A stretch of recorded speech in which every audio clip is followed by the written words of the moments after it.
یہ اللہ کے رسول صلی اللہ علیہ وسلم کی تربیت کا ایک بہت ہی اعلیٰ نمونہ ہے. اس بچے کا نام حضرت زید ہے. والدین مکرم، ہمارے گھروں کا ماحول ہمارے بچوں پہ، ان کی نفسیات پہ، ان کی زندگی پہ بے انتہا اثر ڈالتا ہے. ہمارے بچے جو ہمارے درمیان اطراف میں موجود ہیں، وہ آبزرو کرتے ہیں، دیکھتے ہیں، غور کرتے ہیں کہ ماں کا رویہ باپ کے ساتھ کیا ہے، باپ کا رویہ ماں کے ساتھ کیا ہے.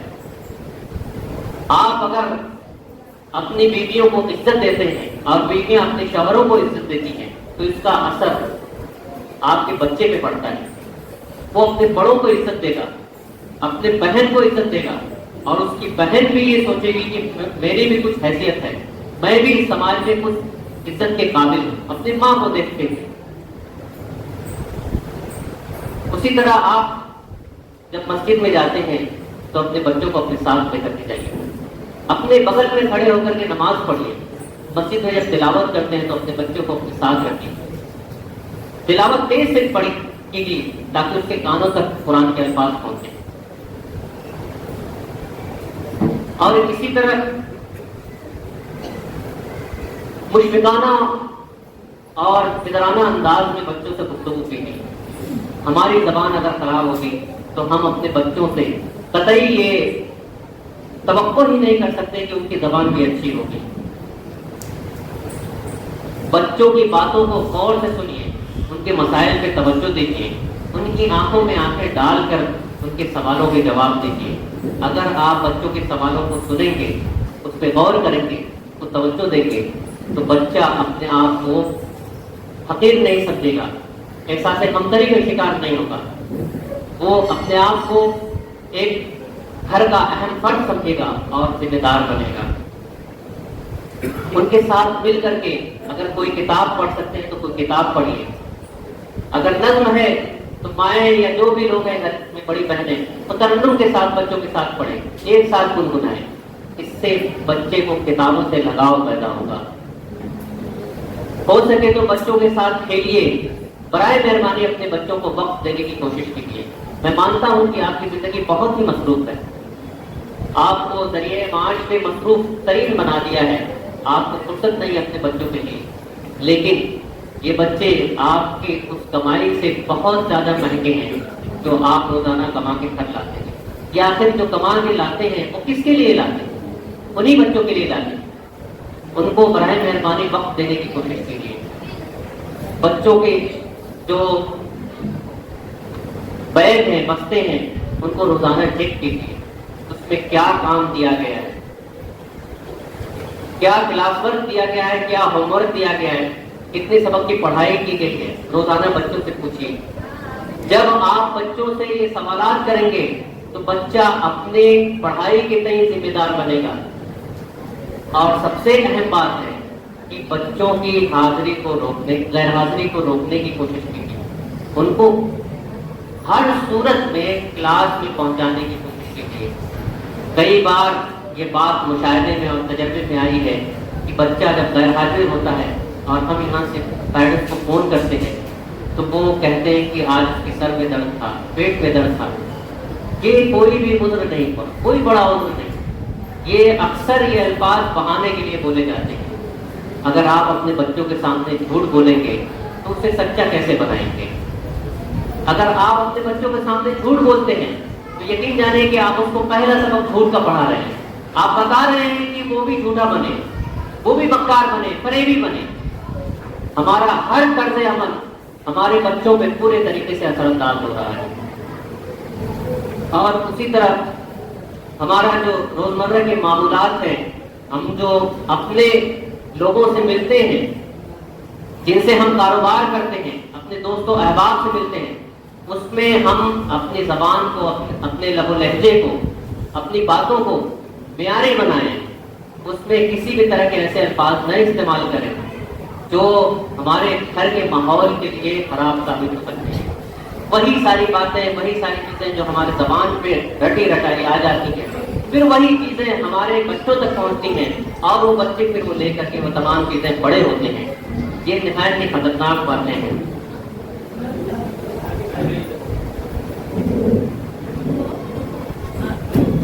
طلبا کی اخلاقیات جس کا درس اللہ کے رسول صلی اللہ علیہ وسلم کی پوری زندگی ہے، پوری زندگی اللہ کے رسول صلی اللہ علیہ وسلم کی اخلاقیات سے بھری پڑی ہے۔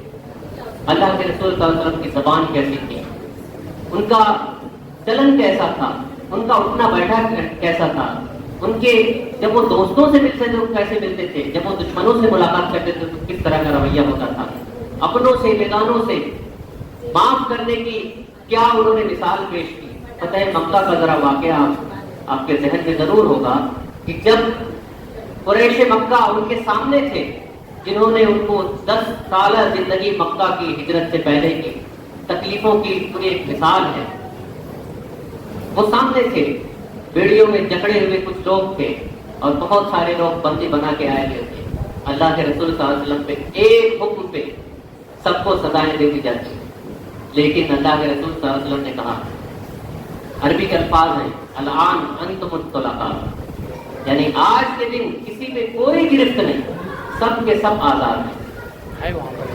پوری دنیا انسانیت ایسی کوئی معافی کی نظیر نہیں پیش کر سکتی کہ جنہوں نے کسی شخص کو 10-12 سال تک ستایا ہو اور ایک ایسے حالت میں وہ اس کے سامنے پیش کیا جائے کہ وہ محکوم ہو، وہ دبا کچلا ہو اور اس کو بدلہ لینے کے بھرپور مواقع ہو اور وہ اس کو معاف کر دے، تو معاف کرنے والا اللہ کے نزدیک بہت بڑا ہوتا ہے۔ معاف کرنا ہر ایک کے بس کی بات نہیں ہوتی۔ اپنے بچوں کی نگرانی کیجیے۔ بچوں کی نگرانی سے مراد یہ ہے کہ وہ جو باہر نکلتے ہیں، گھروں سے باہر نکلتے ہیں، گلیوں میں جاتے ہیں تو کس سے ملتے ہیں، ان کے دوست و احباب کیسے ہیں، جن سے وہ ملاقاتیں کرتے ہیں وہ لوگ کیسے ہیں، اور پھر جو وہ چیزیں کھیل رہے ہیں، موبائل فون ہے، دیگر چیزیں ہیں، اس نے بڑے اچھے طریقے سے اس پہ روشنی ڈالی کہ وہ اس پہ کیا دیکھ رہے ہیں، کیا حاصل کر رہے ہیں، ان کی زندگی، ان کی نفسیات پہ کیا اس کا اثر پڑ رہا ہے۔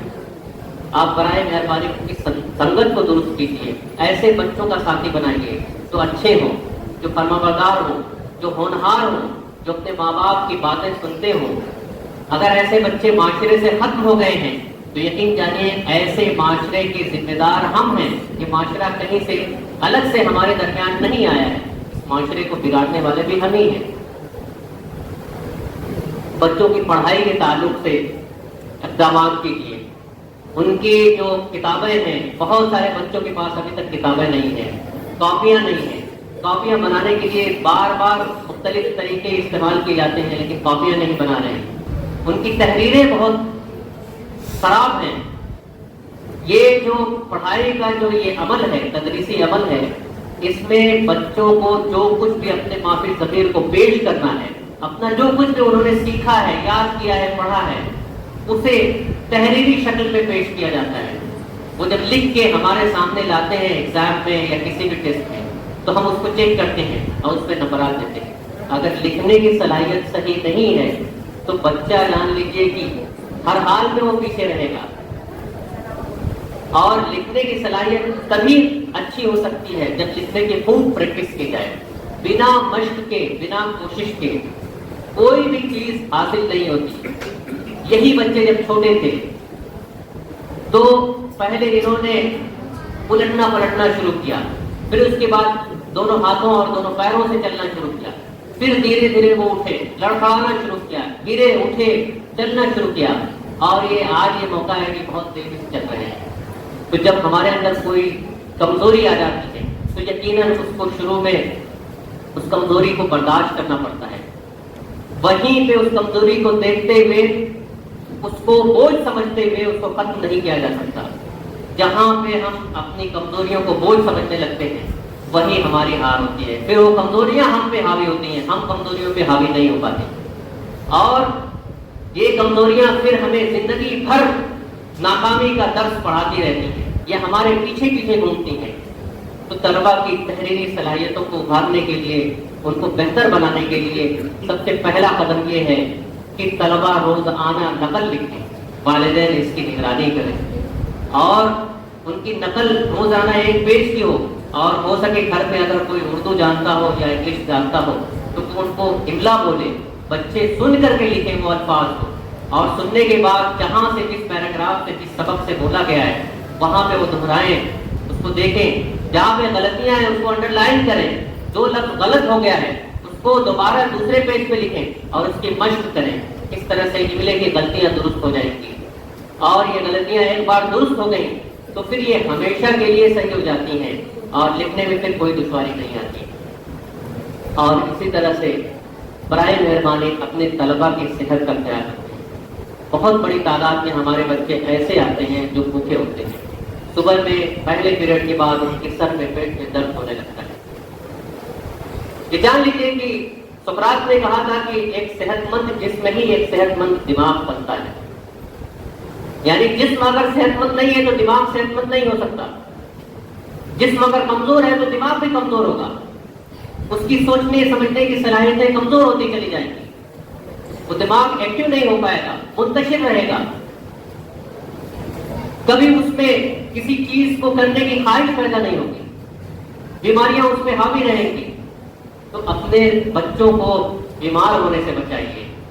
صبح کا ناشتہ ہماری صحت کے لیے بہت ہی ضروری ہے، بچوں کو ہیلتھی اینڈ ہائیجین اور اچھا ناشتہ کرائیے تاکہ وہ صبح میں آئیں اسکول میں تو ان کا پیٹ بھرا ہوا ہو اور بالکل وہ فریش تر و تازہ ہو کر کے اسکول میں کلاس میں بیٹھے، ان کی پڑھائی میں دلچسپی بڑھے۔